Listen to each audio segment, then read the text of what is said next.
Le cycle du carbone. Le carbone est retrouvé dans tous les réservoirs. L'atmosphère, la lithosphère, l'hydrosphère et la biosphère. Dans ces réservoirs, il occupe différentes formes et s'échange sous divers processus.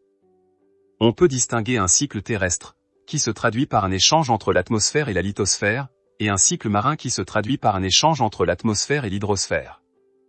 Le cycle terrestre. Durant le processus de la photosynthèse, les autotrophes se fournissent en carbone à partir de l'atmosphère. Les plantes utilisent l'énergie du soleil et le CO2 de l'atmosphère pour produire des glucides. À partir de là, les consommateurs convertissent les glucides et l'oxygène en énergie pendant la respiration, rejetant par la même occasion du CO2 dans l'atmosphère.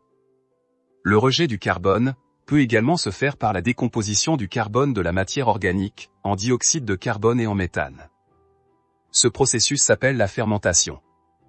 Le recyclage du carbone fait donc intervenir trois réactions de base qui sont la photosynthèse, la respiration et la fermentation.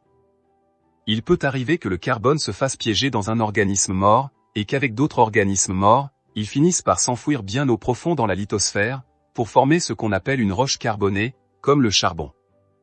Ces combustibles fossiles constituent une source d'énergie exploitée par l'humanité. Lorsqu'ils sont brûlés, ils rejettent aussi une énorme quantité de CO2 dans l'atmosphère. On retrouve donc le carbone dans l'atmosphère, principalement sous forme de CO2, et un peu sous forme de méthane. Les processus océaniques. L'atmosphère et l'hydrosphère échangent du carbone, principalement par dissolution du CO2 de l'atmosphère dans l'eau. À partir de là, il peut y avoir une formation de carbonate et d'hydrogénocarbonate.